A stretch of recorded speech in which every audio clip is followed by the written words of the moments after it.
इस वक्त हम लोग पिछले 3-4 दिनों से जो घटनाक्रम हरियाणा के अंदर देख रहे हैं वो घटनाक्रम इस वक्त विचलित करने वाला है। यानी कांग्रेस के लोग समझ रहे हैं कि जनता अब हमें थाली में परोस कर जनता बिल्कुल सौंप चुकी है, सिर्फ औपचारिकता बाकी है, घोषणा होनी बाकी है।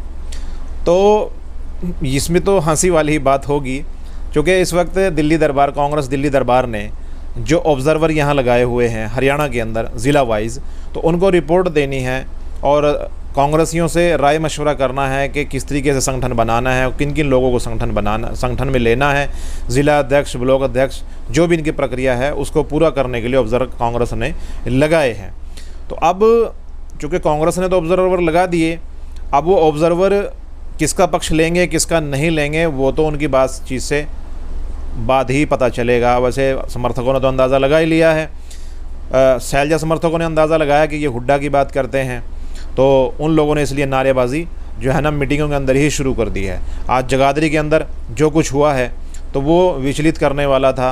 आज पूरी मीडिया के अंदर जितना तमाशा इस वक्त आज कांग्रेसियों को बना है, शैलजा समर्थकों का और हुड्डा समर्थक भी वहाँ पर थे, तो सबका तमाशा पूरे मीडिया ने देखा, पूरे ज़िले ने देखा, यहाँ तक कि पूरे हरियाणा ने भी देखा। और देखने के बाद जो अंदाज़ा लगाया गया है वो ये है कि इस वक्त 2024 से पहले जब ये हालत कांग्रेस की हुई पड़ी है, तो 2024 जैसे जैसे नज़दीक आएगा तो मतलब कांग्रेस की हालत क्या होगी। मतलब ये जो गुटबंदी है ये जो है ये कम नहीं होगी बल्कि और ज़्यादा बढ़ेगी, क्योंकि अभी तो जो तुम पैदा मतलब अभी तो धक्का मुक्की हुई है, मार पिटाई की नौबत भी बिल्कुल आ चुकी थी, कपड़े फटने ही वाले थे। बीच में अगर समझदार लोग ना आते तो आगे जैसे ही मामला और बढ़ेगा तो इनके नेता जो है ना जैसे जैसे आगे बयानबाजियाँ करेंगे तो उनके जो समर्थक हैं वो ज़्यादा एक्साइटेड होंगे और ज़्यादा उत्तेजित होंगे इस बात को लेकर के हमारे नेता को आगे किया जाए, हमारे नेता को सीएम बनाया जाए। तो अगर वो बात नहीं होगी तो फिर इनके अंदर जो है धक्का मुक्की नहीं बल्कि लठ भी चलने की नौबत आ सकती है। पिछले दिनों जब अशोक तंवर प्रदेश अध्यक्ष थे तो हुड्डा समर्थकों में और अशोक तंवर समर्थकों में क्या कुछ नहीं हुआ, पूरा हरियाणा ने वो देखा है। मतलब कि मार पिटाई तक नौबत आ गई थी। उनकी गर्दन के अंदर अशोक तंवर की जो है ना एक वो जो पटका सा होता है गर्दन को सीधा रखने वाला, वो तक उनके गर्दन में डला हुआ था। तो यहाँ तक की नौबत आई हुई है। तो अब ऑब्ज़र्वर, चूँकि कुमारी शैलजा ने तो आरोप अभी लगा दिया है मीडिया के अंदर कि जो सच्चा कांग्रेसी है हरियाणा का वो इस वक्त हताहत है, परेशान है और कांग्रेस के कमज़ोर किया जा रहा है। उन्होंने तो इशारे में सब कह दिया। आरोप किसके ऊपर लग रहा है? सिर्फ हुड्डा के ऊपर, क्योंकि इस वक्त मीडिया ने एक नया नाम दिया है SRK, एस से शैलजा, आर से जो है रणदीप और के से किरण। पूरा नाम लेने में तो बड़ी दिक्कत होती है, इसलिए उनको शॉर्ट फॉर्म में जो है जैसे दिलवाला दुल्हनिया ले जाएंगे का नाम DDLJ था, वैसे ही इसका SRK कर दिया है। मतलब SRK ग्रुप अलग और हुड्डा ग्रुप अलग। तो इस वक्त कांग्रेस भी यहाँ दो खेमों में बटी हुई है, बल्कि विपक्ष तो मज़ा लेता है। अगर कोई कह देता है कहीं बैठक में, कहीं मीटिंग में, कहीं दुकान में, कहीं मकान में, आओ भाई कांग्रेसी, तो पूछते हैं विपक्ष वाले, भाई कौन सी कांग्रेस से हो, हुड्डा वाली कांग्रेस से हो कि शैलजा वाली कांग्रेस से हो। तो ये तक के तो हैं लतीफ़े और इस तरह के चुटकुले तो जो हैं लोग मज़े ले लेकर कांग्रेस वालों से जो है ना पूछने लगे हैं अब। तो पूरी बात ये है कि इस वक्त जो जग हंसाई कांग्रेस की हो रही है मीडिया के अंदर, सोशल मीडिया के अंदर, मोबाइलों के अंदर, टीवी के अंदर, वो जग जाहिर है। और 2004 से 2014 तक हुड्डा को सीएम कांग्रेस ने बनाया है। अब हुड्डा चाहते हैं कि मेरा लड़का जो है सीएम बने, क्योंकि उनकी इच्छा तो यही है, क्योंकि हर बाप चाहता है कि विरासत उसके लड़के के पास जाए, चाहे वो ज़मीन की हो, चाहे वो किसी और चीज़ की हो, हर बाप चाहता है। तो वही भूपेंद्र सिंह हुड्डा भी कर रहे हैं। लेकिन वो SRK ग्रुप कैसे बर्दाश्त कर लेगा कि भाई 10 साल तो पहले इनको सीएम बनाया गया, अब इनको हम सीएम नहीं बनने देंगे चाहे कुछ भी हो जाए। उनके समर्थकों का भी यही हाल है। इसलिए जो है ये मतलब ये घटनाक्रम go back, observer go back, और हम बाप बेटे की नहीं चलने देंगे। तो ये तमाम चीज़ें हैं। मतलब इस तरह की बयानबाजियाँ हो रही हैं जैसे कांग्रेस के लोग बीजेपी पे बयानबाजियाँ करते हैं। अब ये खुद आपस में ही कांग्रेस वाले कांग्रेस के ख़िलाफ़ कर रहे हैं। यानी हरियाणा कांग्रेस बनाम कांग्रेस ये हो चुकी है इस वक्त। पहले तो क्या था, हरियाणा कांग्रेस बनाम विपक्ष, लेकिन अब नहीं, हरियाणा कांग्रेस बनाम कांग्रेस। तो इतना बुरा हाल इस वक्त कांग्रेस का यहाँ पर हरियाणा के अंदर हो चुका है। मतलब गुटबंदी ने इतना नुकसान इनको पहुंचा दिया है कि अगर एक का कैंडिडेट खड़ा हो गया चुनाव के अंदर, एक समर्थक का या एक गुट का, तो दूसरा गुट उसको हराने में दिन रात एक कर देता है। अभी लोकसभा चुनाव 2014 की बात है, राजकुमार वाल्मीकि जो हुड्डा समर्थक थे उनको खड़ा कर दिया गया, तो कांग्रेस ने टिकट दिया। तो दूसरा जो गुट था उनकी तरफ से फ़ोन आने शुरू हो गए कि राजकुमार वाल्मीकि की ज़मानत जब्त होनी चाहिए। मतलब अपने कांग्रेसियों को फ़ोन कर करके बोला जा रहा है उनकी ज़मानत जब्त होनी चाहिए। तो भाई जब इसकी ज़मानत जब्त होगी तो फिर जीतेगा कौन? सामने रतनलाल कटारिया थे कि जीत उनकी होनी चाहिए, यानी खुला समर्थक बीजेपी को। तो भाई अगर आप लोग पर्दे के पीछे इतनी बातें कर रहे हैं तो सीधा समर्थन आप बीजेपी को ही करें। तो ये खिलवाड़, मतलब ये जो है दिखावा क्यों? तो इस तरीके की दोगलापंथी जो है वो ठीक नहीं है राजनीति के अंदर। हम मानते हैं, बहुत से लोग कहते हैं कि दोगलापंथी और उसके बाद बेईमानी और पता नहीं क्या क्या, इसी चीज़ का नाम राजनीति है, लेकिन नहीं, ऐसा नहीं है। अच्छे लोग भी बहुत राजनीति में हैं। तो ये चीज़ें हैं। और अभी हमारे नगर निगम का चुनाव हुआ 2018 में, यमुनानगर का।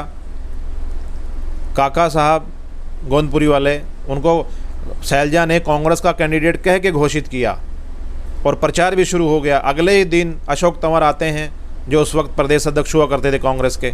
उन्होंने तुरंत प्रभाव से प्रेस कॉन्फ्रेंस बुलाई और ये बिल्कुल इस बात से इनकार कर दिया कि ये कैंडिडेट कांग्रेस के नहीं हैं, ये सिर्फ आज़ाद कैंडिडेट हैं, क्योंकि कांग्रेस ने अपना सिंबल नहीं दिया है, तो इसलिए इनको आज़ाद कैंडिडेट कहा जाए, कांग्रेस का नहीं। वो तो प्रेस कॉन्फ्रेंस करके निकल लिए। आगे फिर जग हंसाई शुरू हो गई। अब चूँकि सिंबल भी उनका रक्षा का चुनाव था, मतलब चुनाव निशान उनका रक्षा का था, लगभग 7वें-8वें नंबर पे था। तो जब वोट लोग डालने के लिए गए, क्योंकि हमारे सामने आए, वो कांग्रेस का सिंबल देख रहे हैं कि कांग्रेस कहाँ है। अब कांग्रेस कहीं होती तो सिंबल मिलता ना। अब वो तो चुनाव रक्षा का चुनाव निशान था उस वक्त। तो जो है हार गए। बीजेपी लगभग 40,000 वोट से जीत गई, क्योंकि बीजेपी के जो है संगठन बहुत मजबूत था, पूरी मजबूती से चुनाव लड़ रहा था। दफ्तरों के अंदर हर वर्कर उनका जो है एक मतलब रणनीति के तहत अपना कार्य कर रहा था। लेकिन अगर कांग्रेस के दफ्तर में हम जाते थे तो वहाँ तो नेता ही नेता नज़र आते थे, सफ़ेद कुर्ते पैजामे वाले, कोई किसी से बात ही नहीं करता था। 2018 की हम बात बता रहे हैं, मतलब इतना ओवर कॉन्फिडेंस। तो ये तमाम चीज़ें ही कांग्रेस को नुकसान पहुंचाती हैं और पहुंचाती रहेंगी अगर ऐसी बात रही तो। यहाँ पर आज हमने देखा घटनाक्रम के अंदर सीधा सीधा कहा जा रहा था, मतलब ऑब्जर्वर गो बैक। क्योंकि कुमारी शैलजा ने तो सीधा आरोप लगाया है कि जो हरियाणा के ऑब्जर्वर लगाए गए हैं उनकी तो हम मान सकते हैं कि ये कहीं ना कहीं पक्ष लेंगे हुड्डा का, लेकिन जो ऑब्जर्वर बाहर से लगाए गए हैं वो भी पक्ष ले रहे हैं हुड्डा का, ये बात समझ में नहीं आती। तो उन्होंने सीधा कहा है कि कांग्रेस का कार्यकर्ता हताहत है और कांग्रेस को कमज़ोर करने की कोशिश पूरी हो रही है। किसकी तरफ से हो रही है? वो शायद हुड्डा की तरफ से हो रही है, क्योंकि उन्होंने आरोप लगा दिया है। और इसलिए मल्लिकार्जुन खड़गे जो राष्ट्रीय अध्यक्ष हैं कांग्रेस के, उनके दरबार में किरण चौधरी और शैलजा आज शिकायत लेकर इसी बात की लेकर पहुंची थी कि हरियाणा कांग्रेस को संभालिए, उस पर एक्शन लीजिए कि ये सब हो क्या रहा है। तो अभी पिछले दिनों मीडिया प्रभारियों की लिस्ट आउट हो चुकी थी, उसको रद्द कर दिया गया था। दैनिक ट्रिब्यून में खबर लगी थी, उसको सिर्फ ये बात के कह के रद्द कर दिया गया था कि इसमें तमाम के तमाम जो हैं प्रभारी वो हुड्डा ग्रुप के हैं, इसलिए शैलजा ग्रुप ने इसको कैंसिल कराया। तो अभी देखना, अभी तो बहुत कुछ आएगा। अभी तो लिस्टें आई नहीं, अभी तो सिर्फ राय मशवरा ही लिया जा रहा है। लेकिन जिस दिन लिस्टें आएंगी उस दिन क्या होगा, सर फूटेंगे कि मतलब टांगे टूटेंगी, क्या होगा, लट चलेंगे, तो वो देखने वाली बात है। जब आज ही हमको पहला एक ट्रेलर हमें फिल्म का नज़र आ गया है, अभी तो फिल्म पूरी बाकी है। और जब भी पूछेंगे कांग्रेस से तो यही बात सुनने में, नहीं कोई गुटबाजी नहीं है, सब अपना अपना काम कर रहे हैं, मतभेद मनभेद हो सकते हैं। तो चूँकि ये तो समझाने वाली बातें होती हैं, आदमी समझा भी देता है, लेकिन ज़मीन पे तो सब नज़र आ ही रहा है कि हो क्या रहा है। हर विधानसभा के अंदर आप देख लीजिए, शैलजा गुट का कैंडिडेट अपनी विधानसभा की तैयारी अलग कर रहा है और हुड्डा ग्रुप का कैंडिडेट उसी विधानसभा से अपनी अलग तैयारी कर रहा है। और जब टिकट तो चूँकि एक ही को मिलना है, तो जब एक को टिकट मिलेगा फिर दूसरा क्या करेगा, उसको हरवाएगा। और ये हमेशा चलता आया है और आगे भी चलेगा, और अब तो ज़्यादा होगा। और अभी बहुत बड़े बड़े खुलासे होने हैं 2024 तक, तो वो हम आपको बताते रहेंगे।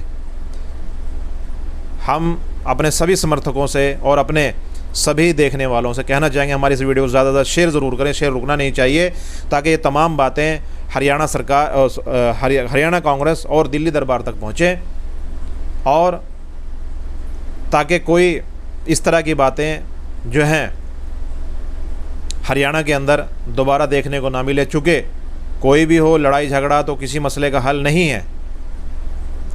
इन लोगों को बंद कमरों के अंदर अपनी लड़ाई और अपनी जो है विरोध जो है बंद कमरों के अंदर करना चाहिए। मीडिया के अंदर इन चीज़ों को लाकर जग हंसाई नहीं करनी चाहिए। हम किसी के समर्थक नहीं हैं, ना किसी के विरोधी हैं। जो बात ग्राउंड पे होती है, वो जो दिखती है, वो हम कहते हैं। बीजेपी का संगठन 2 साल से काम कर रहा है, बराबर रेगुलर काम कर रहा है। हर महीने 2 महीने में मीटिंगें होती हैं। ज़िला अध्यक्ष, इनका प्रदेश अध्यक्ष, ज़िला अध्यक्ष, मंडल अध्यक्ष और शक्ति केंद्र प्रमुख सब बराबर काम कर रहे हैं। चाहे थोड़ा कर रहे हैं, चाहे ज़्यादा कर रहे हैं। जितने भी मोर्चे हैं सबके अध्यक्ष बनाए हुए हैं, सब काम कर रहे हैं एक प्लेटफॉर्म के नीचे। लेकिन अभी कांग्रेस में तो बहुत दूर दूर तक ये चीज़ देखने को भी नहीं मिल रही है। अभी तो सिर्फ ऑब्जर्वर ही आए हैं, तो लात घूसे चल गए हैं। अभी जिस दिन लिस्टें आएंगी पता नहीं क्या होगा। ऊपर वाला ही मालिक है कांग्रेस का। तो ये तमाम चीज़ें दिल्ली दरबार को देखनी होंगी। सत्ता इतनी आसानी से मिलने वाली चीज़ नहीं है। इसलिए लोग कहते भी हैं कि मोदी को हराना इतना आसान नहीं है कांग्रेस के लिए, क्योंकि जब घर के अंदर लड़ाई होती है ना, तो घर कमज़ोर होता है।